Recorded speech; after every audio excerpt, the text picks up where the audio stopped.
Happy Wednesday. Here we are again. I'm not standing at the foot of a mountain or anything. I'm back in my own backyard. But hey, that's okay. It's a beautiful day. It's like 70 degrees here.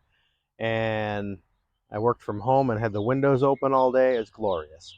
So I was talking to some fellow authors on social media on my Discord channel. And we were just, one of them in particular was like, became interested enough in my books to start reading them because it gave off Mass Effect vibes. For those of you who don't know what I mean, there's a video game series. I think it started in the 90s.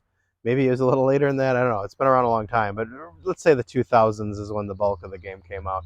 But it was a game from BioWare that was, I don't know, I think, even though I talk about Cyberpunk a lot as like one of my all-time favorite games, it's really like in the pantheon of games I've played, the Mass Effect series is probably one of the absolute best. Like, I think they stand up there with the classic movie epics like Star Wars or you name it. I mean, it's just like the story, the characters, everything's fantastic about them. And it's funny that I haven't mentioned it more until that person acknowledged that, because they really have had a huge influence on my sci-fi writing. And I mean, how could they not? I was just so taken by those games. I've played through them multiple times. So I thought today, based on a suggestion from another writer whose name is Dawn, who won copies of my autographed copies of my paperbacks and just read them, to maybe talk about the influence there. So I've brought up the influence on some of my characters before, but I'm going to just pick three to keep this video manageable.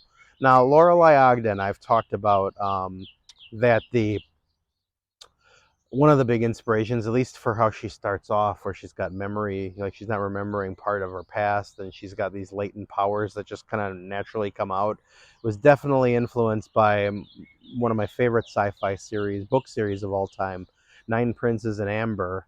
Um, so there's that. But when I think about it, she definitely has qualities like the Mass Effect main character, Shepard, and whether you play that character as a male or female, they definitely do a bunch of heroic things and kind of this stuff that's taking over the galaxy that kind of just snowballs.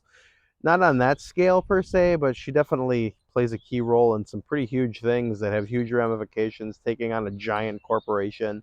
I'll admit, um, Shepard's a little bit in the games more noble about like just like doing it for the greater good, whereas Ogden, at least in the trilogy, is kind of self motivated a lot of times. She just wants a quiet life for herself and April. But and that's a theme that I'm going to keep exploring in the next book. But that's one thing.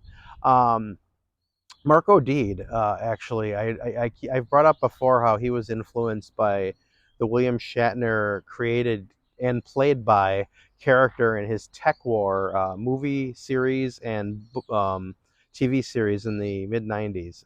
He wrote a bunch of books and then made some series out of it. And he played the character Walter Bascom, which is kind of a rich, shadowy character. Now, ultimately, Bascom was a good guy, and Marco Deed turned out not to be. But there was a definite influence there. And if I dream in my head of this being uh, a movie. I mean, Shatner's getting a little old to play Marco Deed, but I always picture him in my head, like when he was in his 60s for that. But there's a character in the Mass Effect games called the Elusive Man, and I never really put two and two together, but he was definitely an influence. He's in the second and third game, and he's another kind of enigmatic, wealthy, well-connected, but very mysterious figure. And he turns out to me not so great. So maybe there is a closer comparison to him and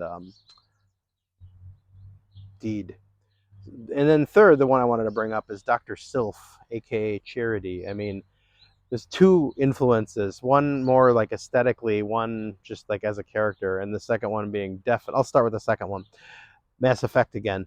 There is a Sari race, and while they don't look like the Ventrans in my book, there's a character in the second book called Aria, or the second game called Aria, and she shows up in the third as well.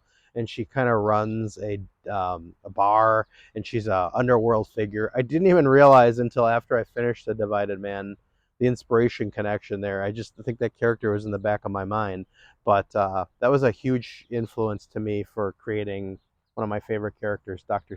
Silf.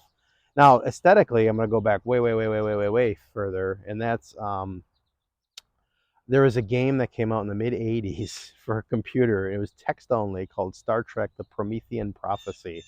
And, it's text only, so there's no visuals, but it came with a book with some cool visuals in it. And I don't even remember what they were called, but there was some race in that game that had quicksilver eyes, they said. And I thought that was just the coolest visual. And they actually had an illustration in the book that I loved. And that definitely I incorporated into my Ventrans in the book series. So yeah, I mean, Mass Effect, definite huge influence on what I wrote, just like Cyberpunk and just like some and Blade Runner and some of these other things. Also, real quick, this video is getting longer than I intended, but I have to close it by saying, for those of you that didn't hear me post it elsewhere, The Gorgon Void, now available on audiobook as of today. Go out and get it. Thank you very much, and we'll talk to you next week.